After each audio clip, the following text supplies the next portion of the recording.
લક્ષ્ય ન્યૂઝ, એક નજર, એક લક્ષ્ય. આંતરિક બદલી પામેલા પોલીસ કર્મચારીઓના માન સન્માન સાથે વિદાય સમારંભ યોજાયો. જિલ્લા પોલીસ અધિક્ષક સુરેન્દ્રનગર દ્વારા તાજેતરમાં જિલ્લામાં ફરજ બજાવતા કુલ 434 પોલીસ કર્મચારીઓની આંતરિક બદલીના આદેશો કરવામાં આવ્યા છે.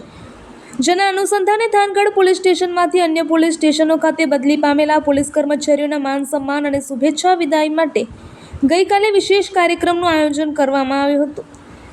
આ કાર્યક્રમની શુભ શરૂઆત સત્યનારાયણ ભગવાનની પવિત્ર કથા અને પૂજા વિધિથી કરવામાં આવી હતી. ધાર્મિક માહોલ વચ્ચે યોજાયેલા આ કાર્યક્રમમાં થાનગઢ શહેરના આગેવાનો, પત્રકાર મિત્રો, પોલીસ પરિવારના સભ્યો તેમજ મોટી સંખ્યામાં સ્થાનિક નાગરિકોએ હાજરી આપી હતી. વિદાય સમારંભ દરમિયાન બદલી પામેલા પોલીસ કર્મચારીઓની ફરજ પ્રત્યેની નિષ્ઠા, પ્રામાણિકતા અને સેવાભાવી કામગીરીને બિરદાવવામાં આવી હતી. ઉપસ્થિત મહાનુભાવોએ કર્મચારીઓના કાર્યકાળને યાદ કરી તેમના ઉજ્જવળ ભવિષ્ય માટે શુભેચ્છાઓ પાઠવી હતી. સાથે જ નવી જગ્યાએ પણ તેઓ એ જ સમર્પણ અને જવાબદારી સાથે ફરજ બજાવે તેવી અપેક્ષા વ્યક્ત કરી હતી. આ કાર્યક્રમ દરમિયાન ભાવુક દ્રશ્યો પણ જોવા મળ્યા હતા, જ્યાં સહકર્મી અને પરિવારજનોએ કર્મચારીઓને શુભકામનાઓ આપી હતી અને વિદાય આપી હતી.